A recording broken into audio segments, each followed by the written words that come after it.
Buck's first day on the Dai beach was like a nightmare. Every hour was filled with shock and surprise. He had been suddenly jerked from the heart of civilization and flung into the heart of things primordial. No lazy, sun-kissed life was this, with nothing to do but loaf and be bored. Here was neither peace, nor rest, nor a moment's safety. All was confusion and action, and every moment life and limb were in peril. There was imperative need to be constantly alert, for these dogs and men were not town dogs and men. They were savages, all of them, who knew no law but the law of club and fong. He had never seen dogs fight as these wolfish creatures fought, and his first experience taught him an unforgettable lesson. It is true, it was a vicarious experience, else he would not have lived to profit by it. Curly was the victim. They were camped near the log store, where she, in her friendly way, made advances to a husky dog the size of a full-grown wolf, though not half so large as she. There was no warning, only a leap in like a flash, a metallic clip of teeth, a leap out equally swift, and Curly's face was ripped open from eye to jaw. It was the wolf manner of fighting, to strike and leap away, but there was more to it than this. 30 or 40 huskies ran to the spot and surrounded the combatants in an intent and silent circle. Buck did not comprehend that silent intentness, nor the eager way with which they were licking their chops. Curly rushed her antagonist, who struck again and leaped aside. He met her next rush with his chest, in a peculiar fashion that tumbled her off her feet. She never regained them. This was what the onlooking huskies had waited for. They closed in upon her, snarling and yelping, and she was buried, screaming with agony, beneath the bristling mass of bodies. So sudden was it, and so unexpected, that Buck was taken aback. He saw Spitz run out his scarlet tongue in a way he had of laughing, and he saw Francois, swinging an axe, spring into the mess of dogs. 3 men with clubs were helping him to scatter them. It did not take long. 2 minutes from the time Curly went down, the last of her assailants were clubbed off. But she lay there limp and lifeless in the bloody, trampled snow, almost literally torn to pieces, the swart half-breed standing over her and cursing horribly. The scene often came back to Buck to trouble him in his sleep. So that was the way. No fair play. Once down, that was the end of you. Well, he would see to it that he never went down. Spitz ran out his tongue and laughed again, and from that moment Buck hated him with a bitter and deathless hatred. Before he had recovered from the shock caused by the tragic passing of Curly, he received another shock. Francois fastened upon him an arrangement of straps and buckles. It was a harness, such as he had seen the grooms put on the horses at home. And as he had seen horses work, so he was set to work, hauling Francois on a sled to the forest that fringed the valley, and returning with a load of firewood. Though his dignity was sorely hurt by thus being made a draft animal, he was too wise to rebel. He buckled down with a will and did his best, though it was all new and strange. Francois was stern, demanding instant obedience, and by virtue of his whip receiving instant obedience, while Dave, who was an experienced wheeler, nipped Buck's hindquarters whenever he was in error.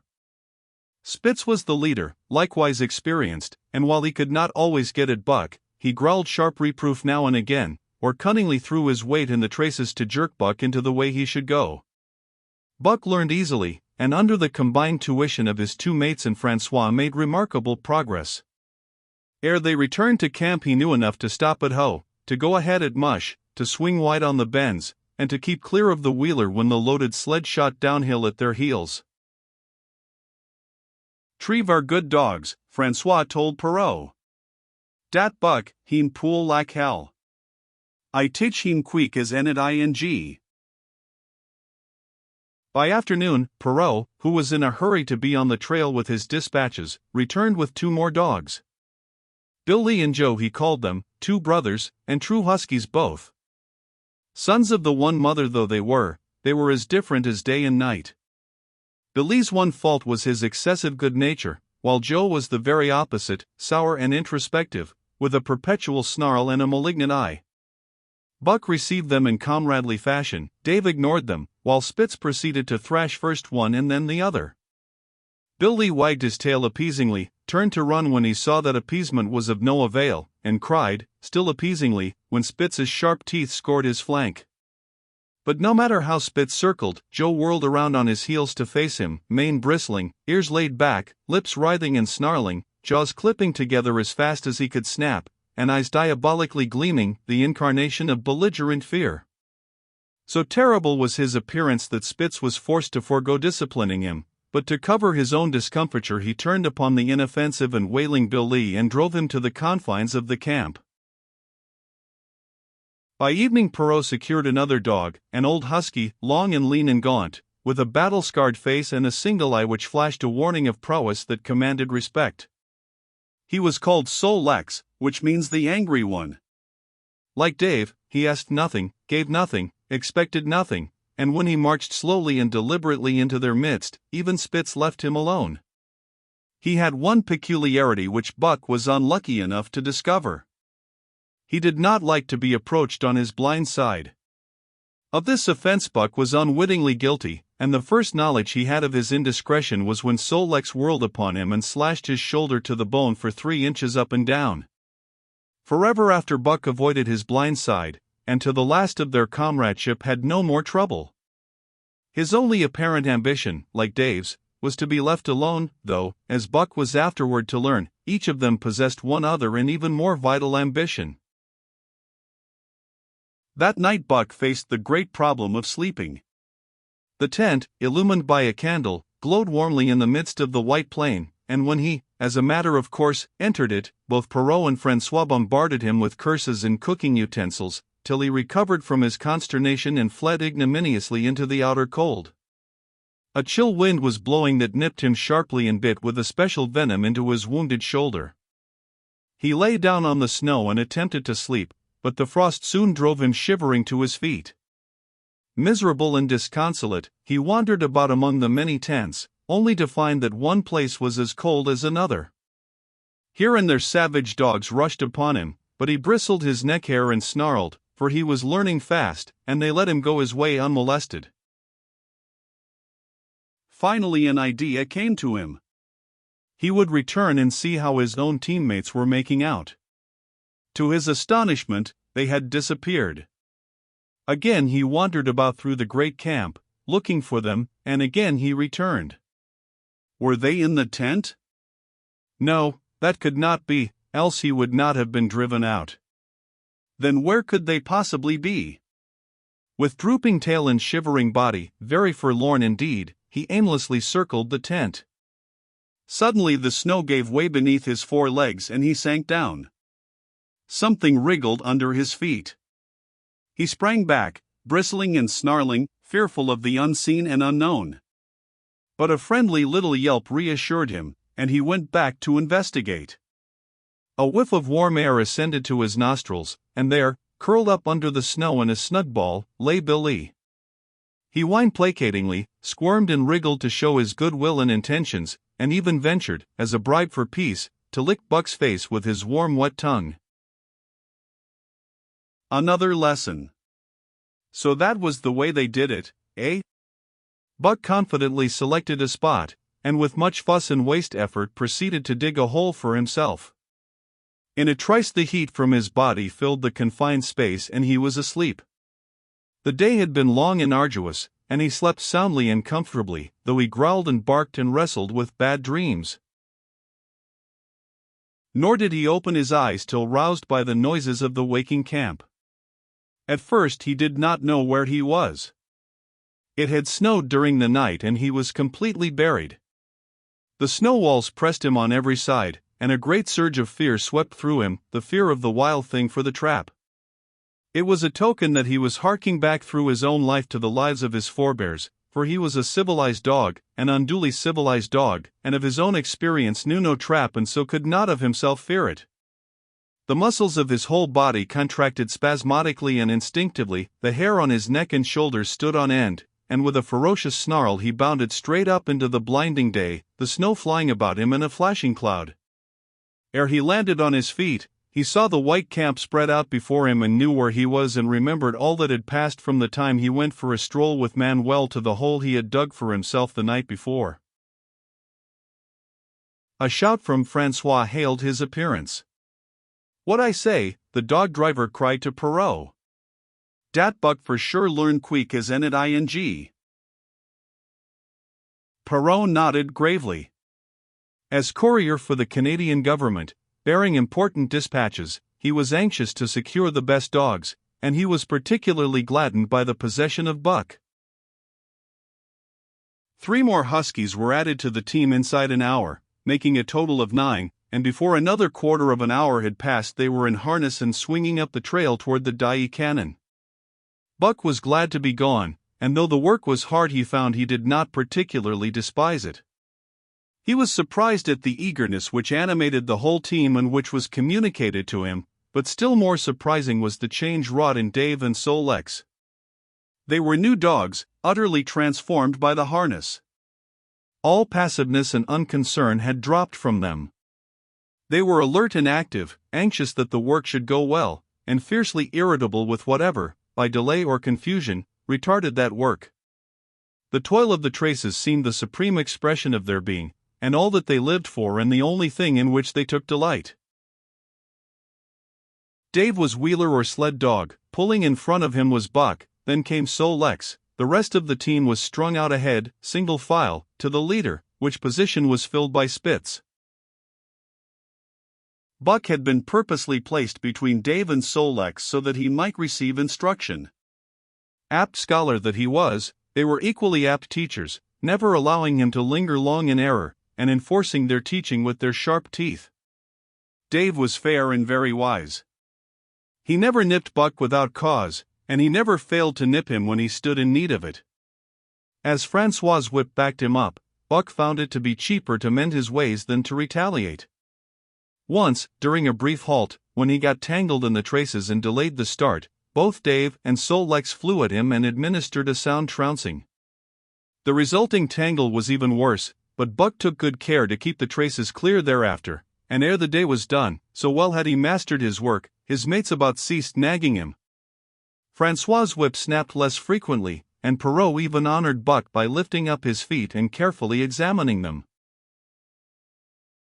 It was a hard day's run, up the canyon, through sheep camp, past the scales and the timberline, across glaciers and snowdrifts hundreds of feet deep, and over the great Chilkoot Divide, which stands between the salt water and the fresh and guards forbiddingly the sad and lonely north. They made good time down the chain of lakes which fills the craters of extinct volcanoes, and late that night pulled into the huge camp at the head of Lake Bennett, where thousands of gold seekers were building boats against the breakup of the ice in the spring. Buck made his hole in the snow and slept the sleep of the exhausted but all too early was routed out in the cold darkness and harnessed with his mates to the sled. That day they made 40 miles, the trail being packed, but the next day, and for many days to follow, they broke their own trail, worked harder, and made poorer time. As a rule, Perrault traveled ahead of the team, packing the snow with webbed shoes to make it easier for them. Francois, guiding the sled at the G-pole, sometimes exchanged places with him, but not often. Perrault was in a hurry, and he prided himself on his knowledge of ice, which knowledge was indispensable, for the fall ice was very thin, and where there was swift water, there was no ice at all. Day after day, 4 days unending, Buck toiled in the traces. Always, they broke camp in the dark, and the first gray of dawn found them hitting the trail with fresh miles reeled off behind them. And always they pitched camp after dark, eating their bit of fish, and crawling to sleep into the snow. Buck was ravenous. The pound and a half of sun-dried salmon, which was his ration for each day, seemed to go nowhere. He never had enough, and suffered from perpetual hunger pangs. Yet the other dogs, because they weighed less and were born to the life, received a pound only of the fish and managed to keep in good condition. He swiftly lost the fastidiousness which had characterized his old life. A dainty eater, he found that his mates, finishing first, robbed him of his unfinished ration. There was no defending it. While he was fighting off 2 or 3, it was disappearing down the throats of the others. To remedy this, he ate as fast as they, and, so greatly did hunger compel him, he was not above taking what did not belong to him. He watched and learned. When he saw Pike, one of the new dogs, a clever malingerer and thief, slyly steal a slice of bacon when Perrault's back was turned, he duplicated the performance the following day, getting away with the whole chunk. A great uproar was raised, but he was unsuspected, while Dub, an awkward blunderer who was always getting caught, was punished for Buck's misdeed. This first theft marked Buck as fit to survive in the hostile Northland environment. It marked his adaptability, his capacity to adjust himself to changing conditions, the lack of which would have meant swift and terrible death. It marked, further, the decay or going to pieces of his moral nature, a vain thing and a handicap in the ruthless struggle for existence. It was all well enough in the Southland, under the law of love and fellowship, to respect private property and personal feelings, but in the Northland, under the law of club and fawn, whoso took such things into account was a fool, and in so far as he observed them he would fail to prosper. Not that Buck reasoned it out. He was fit, that was all, and unconsciously he accommodated himself to the new mode of life. All his days, no matter what the odds, he had never run from a fight. But the club of the man in the red sweater had beaten into him a more fundamental and primitive code. Civilized, he could have died for a moral consideration, say the defense of Judge Miller's riding whip, but the completeness of his decivilization was now evidenced by his ability to flee from the defense of a moral consideration and so save his hide. He did not steal for joy of it, but because of the clamor of his stomach. He did not rob openly, but stole secretly and cunningly, out of respect for club and fawn. In short, the things he did were done because it was easier to do them than not to do them. His development, or retrogression, was rapid. His muscles became hard as iron, and he grew callous to all ordinary pain. He achieved an internal as well as external economy. He could eat anything, no matter how loathsome or indigestible, and, once eaten, the juices of his stomach extracted the last least particle of nutriment, and his blood carried it to the farthest reaches of his body, building it into the toughest and stoutest of tissues. Sight and scent became remarkably keen, while his hearing developed such acuteness that in his sleep he heard the faintest sound and knew whether it heralded peace or peril. He learned to bite the ice out with his teeth when it collected between his toes, and when he was thirsty and there was a thick scum of ice over the water-hole, he would break it by rearing and striking it with stiff forelegs. His most conspicuous trait was an ability to scent the wind and forecast it a night in advance. No matter how breathless the air when he dug his nest by tree or bank, the wind that later blew inevitably found him to leeward, sheltered and snug. And not only did he learn by experience, but instincts long dead became alive again. The domesticated generations fell from him. In vague ways he remembered back to the youth of the breed, to the time the wild dogs ranged in packs through the primeval forest and killed their meat as they ran it down. It was no task for him to learn to fight with cut and slash and the quick wolf snap. In this manner had fought forgotten ancestors. They quickened the old life within him, and the old tricks which they had stamped into the heredity of the breed were his tricks. They came to him without effort or discovery, as though they had been his always.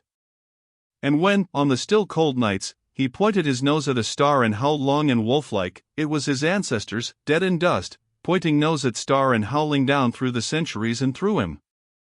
And his cadences were their cadences, the cadences which voiced their woe and what to them was the meaning of the stiffness, and the cold, and dark.